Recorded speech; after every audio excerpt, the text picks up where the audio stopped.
तो अब डिस्कस करेंगे एडिशन ऑफ वेक्टर्स। इसका यूज़ होगा जब आप कूलम्स लॉ में फोर्सेस का रिजल्टेंट फाइंड आउट करेंगे। जब चार्जेस पर फोर्सेस लगेगी उनका रिजल्टेंट फाइंड आउट करना होगा। तो इमेजिन करेंगे दो वेक्टर्स हैं, एक वेक्टर ए है एक वेक्टर बी है, और दोनों ही वेक्टर्स के बीच का जो एंगल है लेट अस सपोज वो थीटा एंगल है। और मैंने क्या किया, मैंने अगर मुझे इन दोनों का रिजल्टेंट फाइंड आउट करना है तो मैं पैरेललोग्राम कंप्लीट करूँगा। तो एक पैरेललोग्राम मैंने कंप्लीट किया, ए के पैरेलल एक साइड और एक साइड बी के पैरेलल। तो ये मेरा पैरेललोग्राम कंप्लीट हो गया। अब जो रिजल्टेंट होगा वेक्टर ए और वेक्टर बी का, वो रिजल्टेंट इस डायगोनल के अलोंग लाई करेगा। तो ये हो जाएगा resultant of vector A and vector B. Angle ये थीटा है, तो ये वेक्टर आर को लिख देंगे, vector R is equal to the resultant of vector A and vector B, means vector R is equal to vector A plus vector B. तो R का magnitude क्या होगा, तो आर का एक मैग्नीट्यूड होगा, आर के मैग्नीट्यूड को सिंपली मॉड आर, जिसको आर बोल सकते हैं, वैसे ही ए के मैग्नीट्यूड को सिंपली ए बोल सकते हैं, magnitude of A. Similarly B के मैग्नीट्यूड को क्या बोल सकते हैं, सिंपली बी बोल सकते हैं कि ये जो फोर्स या कुछ भी हो उनकी वैल्यूज, उनकी लेंथ कितनी है, तो ए बी और आर, आर ए और बी के मैग्नीट्यूड्स हैं। तो अब आर जो रिजल्टेंट है उसका magnitude can be written as under root of A square plus B square plus 2ab cos theta. तो ये तो उस आर की वैल्यू आ जाएगी, उसका मैग्नीट्यूड आएगा। लेकिन आर का एक डायरेक्शन भी चाहिए, तो डायरेक्शन को डिनोट किया एंगल अल्फा से, कि आखिर कितना आर का एंगल है ए के रिस्पेक्ट में। तो tan अल्फा की वैल्यू हो जाएगी b sine theta upon a plus B cos theta. मुझे लगता है ये आपने फॉर्मूलेस पढ़े हुए हैं, दोनों फॉर्मूलेस क्लास 11th में, नहीं तो एक बार उसको रिकॉल कर सकते हैं। तो ये हमारा यूज़ होगा। अगर दो वेक्टर्स हैं तो ये इजीली ऐड हो सकते हैं। तो इस पर एक क्वेश्चन देख लेते हैं छोटा सा। क्वेश्चन नंबर 1, अगर मान लीजिए एक वेक्टर फोर्स F है और दूसरी फोर्स भी F ही है, और दोनों के बीच में एंगल 60 डिग्री है। अब ये F 10 न्यूटन भी हो सकता है, 20 न्यूटन भी, कुछ भी हो सकता है। मैंने सिंपली F ले लिया और दोनों के बीच का एंगल 60 डिग्री है। तो जो नेट फोर्स होगी, जो नेट फोर्स लगेगी, वो नेट फोर्स हो जाएगी F नेट। तो अगर फॉर्मूले से मैच करवाया जाए तो ये जो F नेट हो जाएगा वो हो जाएगा a का square that is F square plus b का square that is again F square plus 2ab F into F that is again F square cos 60।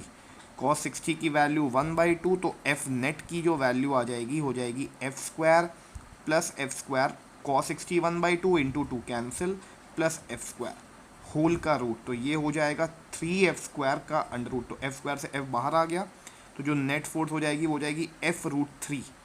Similarly अगर एंगल की बात करें तो ये हो जाएगा एंगल अल्फा। तो जब सॉल्व करेंगे तो यहाँ पर आ जाएगा tan alpha is equal to b sine theta. b की वैल्यू तो ये है, ये a हो गया, तो ये b हो गया, b f sine 60, f sine 60 upon f plus f cos 60। तो जब आप इसको पूरे को सॉल्व करेंगे तो tan अल्फा की वैल्यू आ जाएगी 1/√3। तो मीन्स अल्फा की वैल्यू कितनी हो जाएगी, 30 डिग्री हो जाएगी। एक और क्वेश्चन। अब मैंने कह दिया कि एक फोर्स F है लेकिन ये दूसरी फोर्स है 2F, इसका मैग्नीट्यूड 2F है, लेकिन दोनों के बीच में एंगल 90 डिग्री है। तो जो नेट फोर्स होगी फिर से पैरेललोग्राम बनाना पड़ेगा, और ये नेट फोर्स हो जाएगी F नेट। F नेट की value F net is equal to under root of a square that is F square plus b square that is 2F का स्क्वायर। तो 2F स्क्वायर हो गया 4F स्क्वायर, 2F का whole square that is 4F square plus 2 into 2ab that is F into 2F into cos 90। अब हमें पता है cos 90 वाला टर्म ज़ीरो होता है, तो zero multiplied by anything is zero. तो F नेट की जो वैल्यू आ जाएगी वो आ जाएगी F square plus 4F square plus zero, ये पूरा टर्म ज़ीरो हो जाएगा। तो ये अंडर रूट में आया तो ये हो गया 5F स्क्वायर का अंडर रूट। तो F नेट जो हो जाएगा वो हो जाएगा F√5। एंगल की बात करें, अगर इस एंगल को अल्फ़ा एज्यूम करें तो ये होगा tan alpha is equal to, b sine theta that is 2f sine 90 upon a plus B cos theta that is f plus b 2f cos 90। Solve कर लेते हैं। जब आप सॉल्व करो tan alpha will be equal to 2 आ जाएगा, तो इससे अल्फ़ा की वैल्यू आ जाएगी tan इनवर्स 2। तो ये कुछ ऐसे क्वेश्चन जो कि डायरेक्टली सॉल्व हो सकते हैं। तो फिर आगे बात करें रेजोल्यूशन ऑफ वेक्टर की, मतलब वेक्टर को रिजॉल्व करना उसके कंपोनेंट्स में।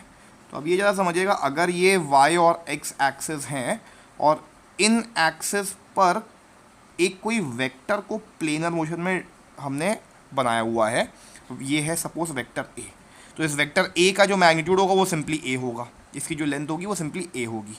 तो अगर इसका एंगल है x एक्सिस का थीटा, तो इसके दो कंपोनेंट्स हो जाएंगे, एक x कंपोनेंट हो जाएगा और एक y कंपोनेंट हो जाएगा। इसका एरो कुछ इस तरीके से है। तो अब अगर मुझे इसको ब्रेक करना है x और y कंपोनेंट में, रिजॉल्व करना है, जिसको वर्ड यूज़ करते हैं रिजॉल्व, तो इसका एक सिंबल लगाया, a को ऐसे ब्रेक किया, ऐसे दो लाइन्स ऐसे छोटी छोटी खींची और कहा कि इसको ब्रेक किया a को। किस कंपोनेंट में? एक कंपोनेंट x कंपोनेंट होगा। अब देखिए जहाँ पे एरो है वहीं पे बनेगा यहाँ पे एरो, और वैसे ही इसका एरो इस जगह पर बनेगा। तो अब इसके दो कंपोनेंट हो जाएगा, एक को ब्रेक कर दिया, इसके दो कंपोनेंट हो जाएगा। x कंपोनेंट कहलाएगा a कॉस थीटा और जो y कंपोनेंट कहलाएगा वो कहलाएगा a साइन थीटा। ट्रिक ये है याद रखने वाले कि साथ वाला जो एंगल है, जो साथ में एंगल है, जो एंगल के साथ में है वो हो जाता है कॉस थीटा, और एंगल से जो दूर है तो वो हो जाता है साइन थीटा। तो साथ वाला कॉस हो जाएगा, a के साथ वाला कॉस हो जाएगा, a के दूर वाला साइन हो जाएगा।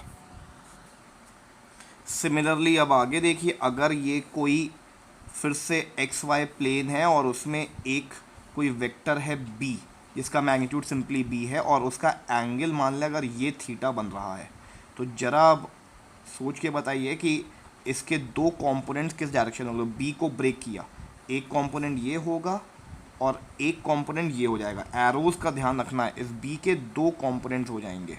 तो ये वाला जो कंपोनेंट कहलाएगा, क्योंकि थीटा इसके साथ में नहीं है, तो ये हो जाएगा b साइन थीटा, और थीटा इसके साथ में, तो ये हो जाएगा b कॉस थीटा। तो साथ वाला हमेशा कॉस और दूर वाला हमेशा साइन। सिमिलरली अगर एक्स वाई प्लेन में ये वेक्टर है c और इस बार उसका एंगल मैंने एक्स एक्सिस का अल्फ़ा दे दिया है, तो इस c को ब्रेक किया, तो इस c के दो कंपोनेंट्स होंगे, एक कंपोनेंट ये होगा, एक कंपोनेंट ये होगा। तो अब जरा इनके नेमिंग करते हैं, तो इस कंपोनेंट का नाम हो जाएगा c, क्योंकि ये एंगल के साथ में है, तो c कॉस अल्फ़ा, और ये हो जाएगा c साइन अल्फ़ा। सिमिलरली अब अगर ये कोई वेक्टर है d जिसका मैग्नीट्यूड सिंपली d है और उसका एंगल यहाँ से बन रहा है y एक्सिस से बीटा, तो इसके d के भी दो कंपोनेंट हो जाएंगे। d को ब्रेक कर दिया और उसके दो कंपोनेंट, एक कंपोनेंट ये हो जाएगा क्योंकि एरो के साथ यहाँ पे एरो ही रहेगा, और इसके साथ यहाँ वाला एरो इधर ही रहेगा, तो ये कंपोनेंट हो जाएगा। तो इसके नाम क्या होंगे, क्योंकि ये साथ वाला है तो ये हो जाएगा d कॉस बीटा और ये हो जाएगा d साइन बीटा। ऐसे बहुत सारे तरीके से कंपोनेंट्स को ब्रेक किया जा सकता है।